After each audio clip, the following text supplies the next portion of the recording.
Welcome to the Word of Truth. This is Teacher D.H. Boone. Today's message is called, With God, All Things Are Possible. Sometimes we have to have a reminder that with God, all things are possible. When we remember how good God is and that God could do exceeding and above whatever we could imagine, that will wisen our faith and lower our fear. Because faith is false evidence appearing real, and God didn't give us a spirit of fear, but of love, power, and a sound mind. So God wants us to start using the power that He have given us. And that means that if God said that He didn't give us a spirit of fear, but of love, power, and a sound mind, so that means He said if we love Him, we will believe Him. And the power that He have given us, He said He given us power to use the enemy as the footstool and to trample over the enemy, And He also said that He put love inside of us so we could be free, so we could know that perfect love casts out all fear, and that His love for us, we don't have to fear, and that with Him all things are possible. We don't have to go around being afraid. We don't have to be depressed. We don't have to be oppressed. We don't have to be anxious, because God said if we be patient. See, that's one of the things that we need to learn is patience, to be patient, to wait upon the Lord, because God said those that wait upon the Lord shall renew their strength. They shall mount up with wings as eagles. They should run and not go weary. They should walk and not faint. So when we wait upon the Lord, all we have to do is not be anxious and know that whatever we need, all we have to do is give Him our request, and we thank Him, thanking Him, say, well, God, I know this, you are going to give this to me, because God said anything that He promised, God said, I will give you the desires of your heart. If God puts something on your heart, then God will give it to you. Now, that don't mean that everything that you come and you think of something and you say that it's in your heart and you think of something bizarre and far-fetched. God don't work like that. But God will put the desire in your heart for things, because God said, what's in a man's heart, so is he. So now when God give you a promise and God give you that feeling, you have that intuition, God say, just know that I will make good, because God is a God that cannot lie. All we have to do is be patient and wait upon Him, knowing that God could do exceeding and above whatever we could imagine. And God say that He will restore what the cankerworm and the Lord have and the cankerworm and the locust have eaten. So God said God is in restoration. We see how He restored Job. You know what I'm saying? Job was sad and but God wanted him to identify himself with Him, and He want him to be okay and know who he is in the Lord, and say, okay, just because God, these things have been taken away from me, I still have God. So now it's the time for you to realize that long as you have God in your life, you have to trust Him that, hey, He will make good. He will restore what He allowed the enemy to touch. God want to see, do we identify ourselves with what we can do, what we have, what people say about us, or do we identify ourselves with Him and how He created us? And you have to realize that He created us in His image. So therefore, everything He made was good. So we have to realize that if God is our Father and Jesus died on the cross for us, hey, Jesus is our brother and He won with the Lord. So hey, we have to say, hey, we won with them. We have royal blood running through our veins. We have somebody fighting for us. Because remember, if God be for us, can't nobody be against us. What can anybody do to us if God is for us? So we have to realize whatever we going through and whatever we need, that God don't mind us having, God will provide for us. God say, seek the kingdom of heaven first and His righteousness, and all the things He know we need will be added unto us. So we seek the kingdom of heaven first, and we know with God all things is possible. So God say for us to seek the kingdom of heaven first. He said, and everything you need will be added unto you. So while we seeking, God will be added. So you have to realize some days you just have to get up and you just have to go and live life. You can't worry about that thing that you need or that thing that you prayed for, that thing that God promised you. You can't worry about it all the time. That's why God said, give it to me and leave it alone. You know what I'm saying? Give it to me and let me handle it. So we give it to God. We don't be anxious. We give it to Him, we thank Him, and we go on about our business, knowing, having that faith that God will do it. Because if you keep asking God every day, it's like a saying like, well, I don't believe you. I'm going to keep bugging you so you could do it. See, God don't forget like man forget. Man might forget. They might say promises and forget, but that's how man is, and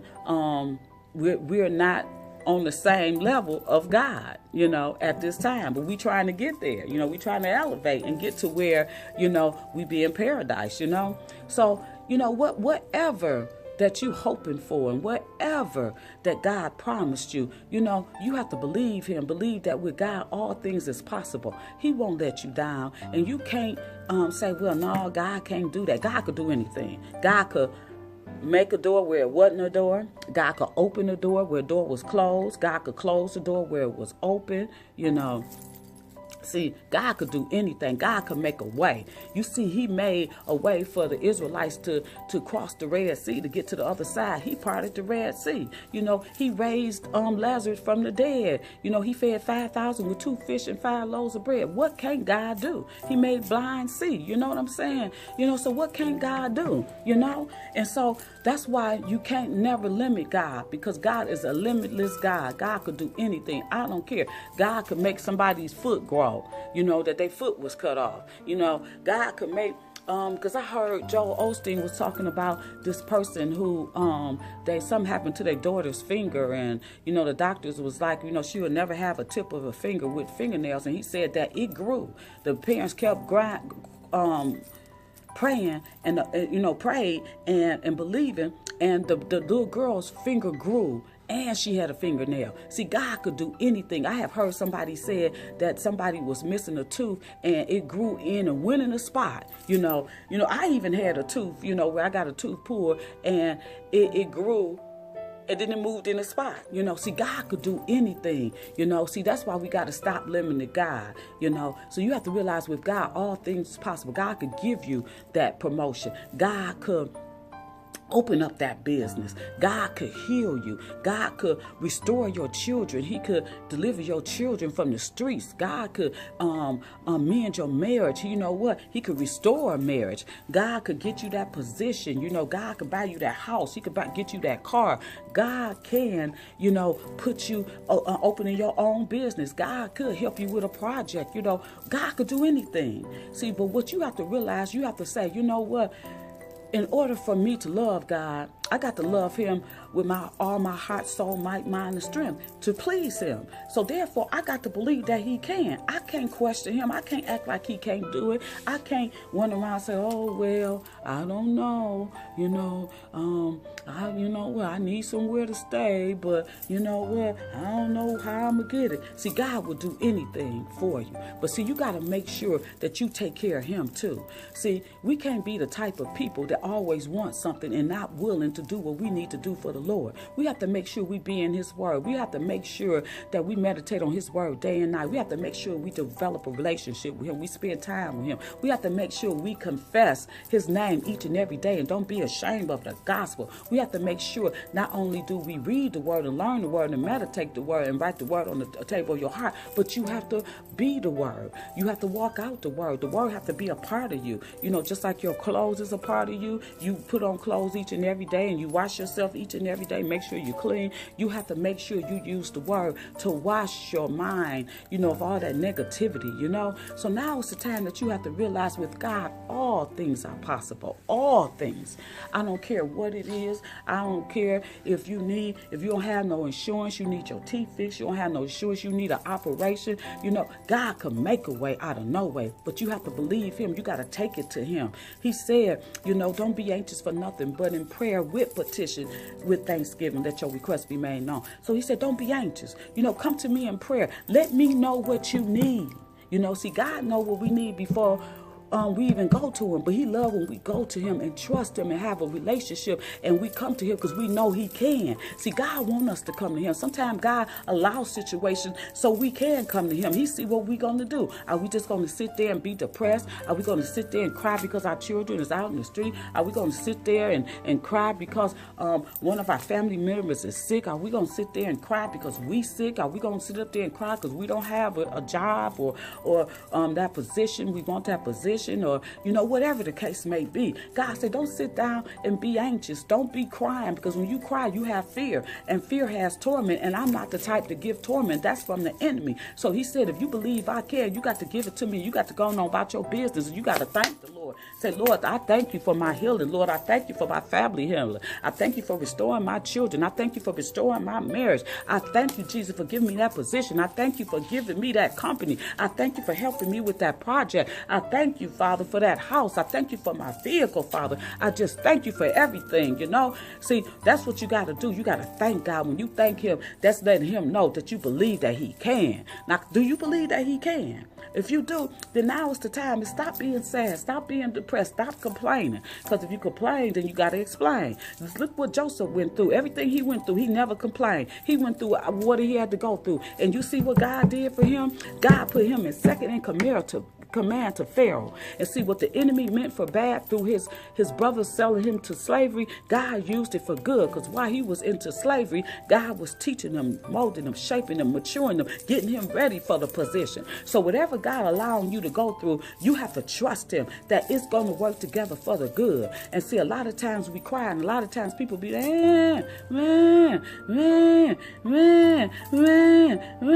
God say, stop that crying, stop that complaining, because some people, every time they get in something difficult, they want to cry. Some people don't want to go through nothing bad. They want everything to tickle their ears. They want everything to feel good. And the minute something difficult happened, they want to cry and want to give up. But Jesus didn't give up. You know, what if Jesus would have gave up on us? What if Jesus would have gave up on you? You know, like I said, you always got to take it personal. What if Jesus would have said, hey, I'm innocent, Father. I'm not going to do this. Why do I have to lay my life down for them, for their sins, when they don't want committed sins? I didn't commit no sins. Why I have to do it? What if Jesus would have said, I'm not going to do it? You know what I'm saying? But see, in order to see the same people who cry and complain all the time, they want to reign with Christ, but they don't want to suffer. So now it's the time you have to realize whatever going on in your life, God allowed it. And God is what the enemy means for bad. God is going to use it for good to get you into that position, to get you ready for that gift, to get you ready for that talent, to get you ready for that company, to get you ready for that healing, to get you ready for that house, to get you ready for that car,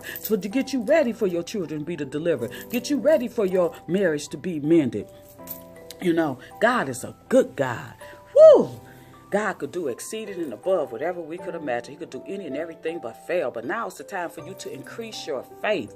Now is the time for you to realize that, hey, you know, I've been crying for a long time. I've been down for a long time. I'm always complaining, always murmuring, you know. This is not showing that I believe God. This is showing that I believe the enemy. And I don't want to do that. I want to make sure that what God did for me, I don't do it in vain. What his son Jesus did for me, I won't do it in vain. So I'm going to believe him. I'm going to believe him for something big. So you got to keep, keep going and going and going. You got to keep increasing your faith, if you keep having mustard seed faith, then you're going to get mustard seed things. But you have to make sure that you start increasing that faith. You know what I'm saying? And start believing God for more and something better and something, that the world says is impossible. You know what I'm saying? See, God would allow you to be in a situation so his glory could be revealed. So no man, a society cannot say that they was the reason for you having that position and doing that thing and that thing opening up for you. Because see, God could open up stuff where people say you are past the age. God could open up and say, oh no, you're not past the age. Because with God, hey, God says a day is like 1,000 years to him. So therefore, how can we see that we too old for something? How can we see if God say you ain't too old? God say he gonna do it. He gonna do it. I don't care if you're 50, 60, 70, 80 years old. God will do it. Just think about Abraham and Isaac. They was Abraham and Sarah, they was way past their childbearing years. But you know what? He still gave them Isaac. You see what I'm saying? And see, that's why you can't limit God. You have to realize he could do exceeding and above whatever you could imagine. So now it's the time for you to gird up the loins of your mind, gird up the loins of your heart and say, hey, I know it's a spiritual warfare going on, but God allowed things for his reason. God allowed me to be in things so he could make good on things that he promised me, and he could bring things to fruition, and God can make things manifest in my life. So can't nobody take credit for what God did. And that's why God allowed you to be in situations. That's why you got to have faith. See, you ain't going to see it. God said the faith live by, to just live by faith and not by sight. You can't go on how things see. You see them with your natural eyes. You can't go how they feel to your flesh. You got to go by what God says, because his word will set you free, you know. So I hope you enjoyed this message, and remember, with God, all things are possible. Whatever it could be, whatever he promised you with. I don't care if you pass childbearing years and God promised you a child. You keep believing him for that child, because if he said it, he gonna do it. But you make sure you do your end of the bargain, and you make sure you read Deuteronomy 28, because 1-14, it says what God will do if you hearken diligently to his voice, and 15 on to the end of the chapter tells what he will do if you don't hearken diligently to his voice. So now it's the time for you to choose the blessing and to choose life, and to know that God could do any and everything but fail. If he told you something, that's what it is. You know, I don't care how it looks, what somebody say. You got to stick to what God said and what he told you. Yep. Remember, with God, all things are possible. Until next time, may the peace of God be with you. Peace.